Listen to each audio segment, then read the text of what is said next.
pretty shocking to say, but this coming Saturday, August 1st, marks 6 months since Nancy Guthrie, the 84-year-old mother of Today Show host Savannah Guthrie, went missing. Just Monday, Savannah once again took to Instagram to appeal to the kidnappers' humanity in this new plea for them to do the right thing. The world can be a cruel and unforgiving place, and I know that you have tried to do things the right way. So I'm asking you, begging you, to do the right thing now. Make the right choice. Help us find her. Tell us where to look for her.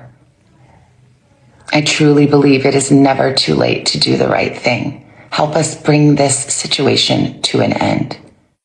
6 months. That's how long Nancy Guthrie has been gone. And look, after 6 months, it's a fair question to ask if whether or not the case has gone cold. Something my next guest, Wyatt Sharp, host of the Sharp Exchange and Gen Z political commentator, was able to ask Pima County Sheriff Chris Nanos in an in-depth interview just yesterday.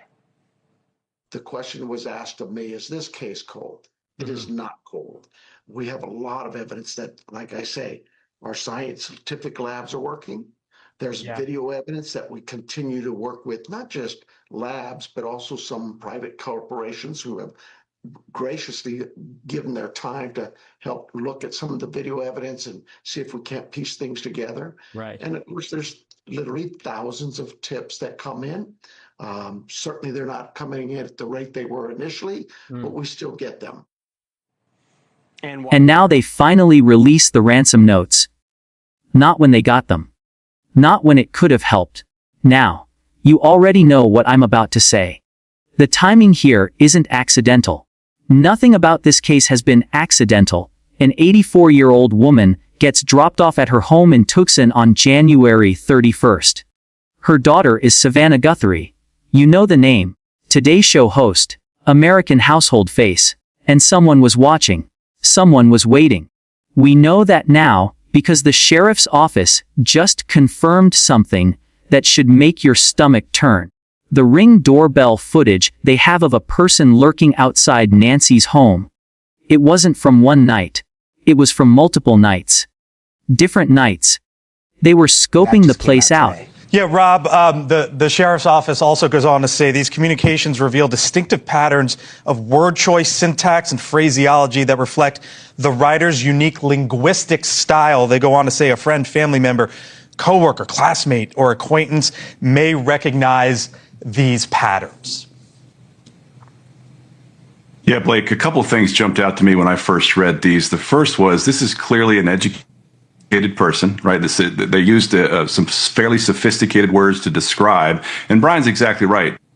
This is, I believe, maybe the same person, but speaking from a very different context. Once Nancy had died, they're in a different position now. The first note was demanding and authoritative. The second one was almost sympathetic. I noted that they used, she perished, not she died. She perished. Also, in the first note, the second note, we did not fully grasp the seriousness of her condition. That's a patient. This wasn't a crime of impulse. Thank you. So just this week, we were showing Savannah put out this new plea. You asked Sheriff Nanos about his relationship with the Guthrie family, which has always been kind of a question mark. What did he tell you? Yeah, it was really interesting because in the beginning, he tried to make it out as if the relationship is very strong. He said that the Guthrie family and him are on good terms. He had said that she has his contact information, as does the rest of the Guthrie family. But then he said that they haven't spoken to each other recently, which I thought was particularly kind of perplexing in general, but particularly because we're coming up on the 6-month mark, as you pointed out, on this Saturday. I thought that there might have been some type of an effort from him or his office to reach out to her and kind of at least update them on where things stand in the investigation, but according to his account, that is not the case. And then the notes. They released them in full. The first one came February 2nd, 2 days after she vanished, addressed directly to Savannah. It read like something out of a movie, except it was real. We have your mother, Nancy. She is safe but scared. $4 million in Bitcoin by Thursday. Then $6 million by Monday. If payment isn't received, she will be killed. And then, that chilling line at the bottom. Your mother is aware of this, and her life is in your 4 hands. days pass. The family agreed to not go public with the letter. And then a follow-up note arrived with a much different tone and message. It reads, "We do not fully grasp the seriousness of her physical condition. We never intended to hurt her. That was not our intention. She perished shortly after she was taken. We believe it was heart-related. She is buried in nature now. Nothing you could have done could have changed the outcome. We want your family to know this and hope you all can find peace. We are truly sorry." But here's the thing though. The detail that proves whoever wrote this was actually inside that house. They mentioned a white watch on the floor at the foot of her bed, and a white floodlight in the backyard that had been destroyed. How would some random scammer know that? How would anyone know that unless they were there? Unless they took her? This is the part nobody talks And about. said, no one is being ruled in or out. That is very different than what we heard several months ago. Are they talking about the family? I mean, they're saying nobody's ruled out, so I think they're talking about everybody. I was interested because these two men who were detained at different points. Remember, we went out on those SWAT raids.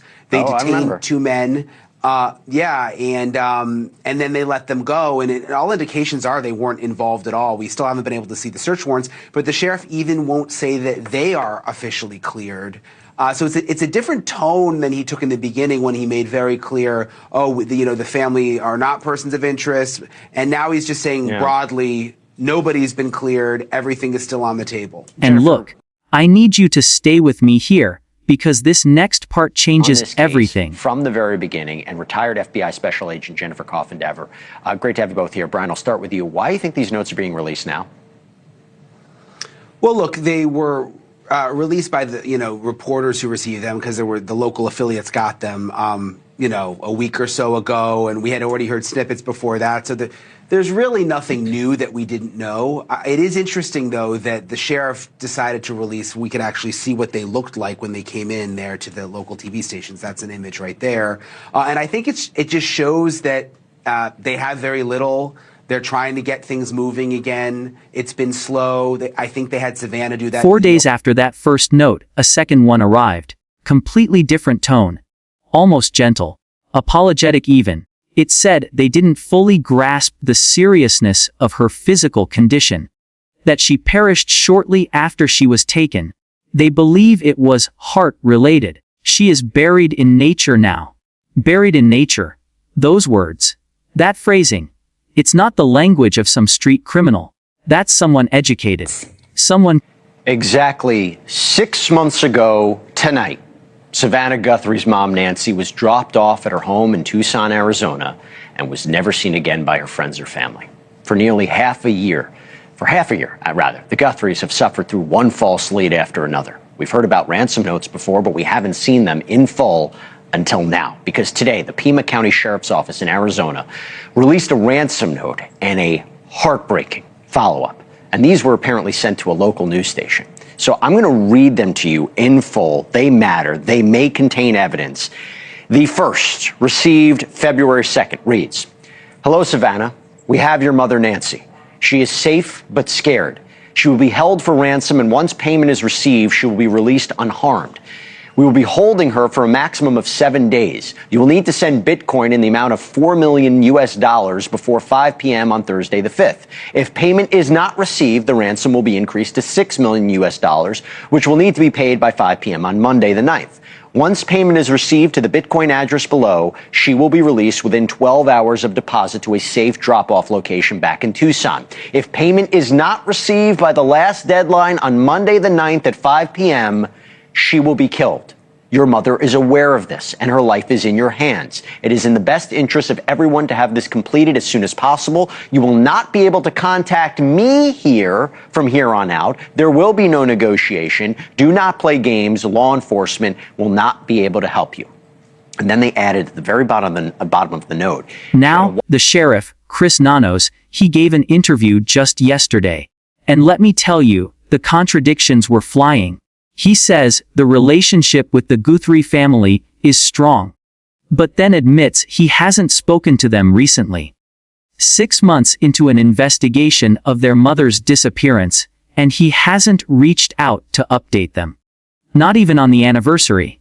That's not strong. That's not communication. That's avoidance. Investigation, but look, I'm not surprised considering you haven't heard too much commentary from Savannah Guthrie about Sheriff Nanos. Look, he has gotten his fair share of criticism over how this investigation has been handled, including the time it took local investigators to contact the FBI. By the way, something that FBI Director Kash Patel publicly called delayed. You asked Nanos about that. I want to play a quick clip of it. Sure.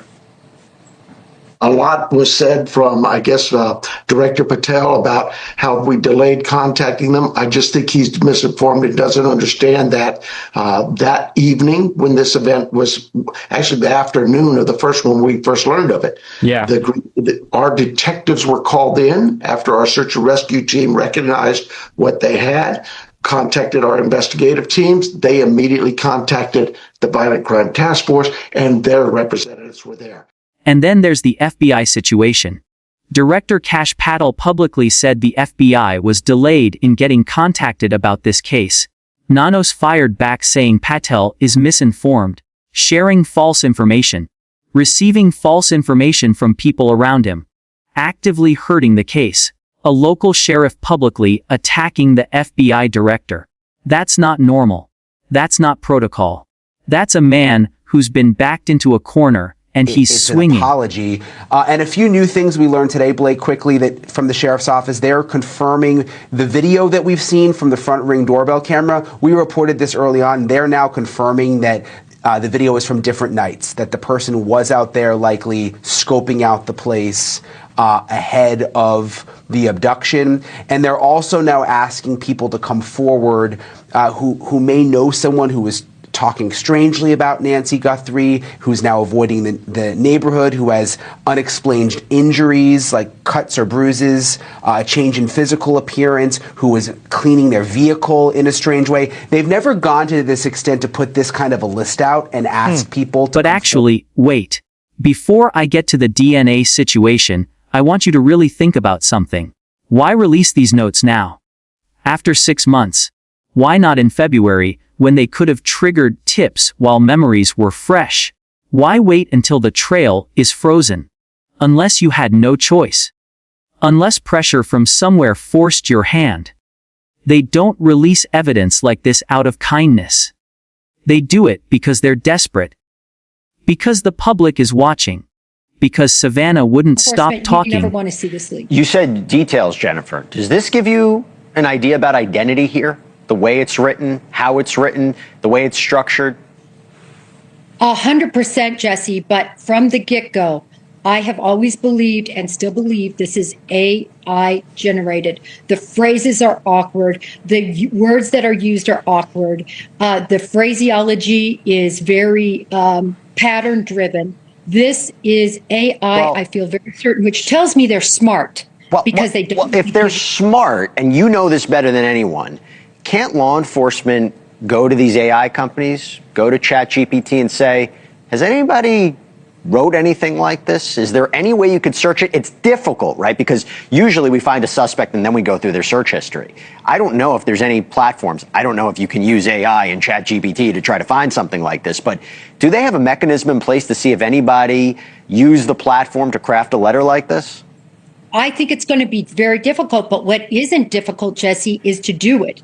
In other words, right now, if you ask Claude or ChatGPT or these other platforms and give it the proper prompt, especially, and I'm not convinced that this person isn't a first language other than English. If you prompt them in Spanish... And Savannah, let me say something personal here. Watching her beg a kidnapper for humanity. Watching her say, please, just tell us where to look. That broke something in me. This is a woman who has every resource, every connection. She's on television every morning. And she's reduced to recording Instagram videos pleading with someone who may have already killed her mother. That's the reality of this case. All the money. All the fame. None of it mattered when it came down to it. Now here's where it gets interesting. As far as I would have liked, but the fact that he confirmed the familial side I thought was quite interesting. I have about 30 seconds. Does he believe the kidnappers are still in the area? I asked him that, and his response was, quote, absolutely could be sure. So not ruling it out, which I think... They collected a mixed sample from Nancy's home. Not 2 people. Not 3. 4 or more contributors. Think about that. 4 different DNA profiles mixed together in one sample. The sheriff admitted they're doing genetic genealogy, but the science is complicated. It takes time. Months maybe. Years even. And he kept saying he's not a DNA expert. Kept deflecting. Kept pushing questions off to some unnamed lab people. You know what that tells me? Either they have nothing usable, or they have something they're not ready to explain. And the 2 men they raided with SWAT teams months ago. Remember that? Big dramatic raids. Everyone thought it was over. They caught them. And then quietly those men were let go. But here's what the sheriff won't say. He won't say they're cleared. He won't say they're innocent. Nobody's been ruled out. His words.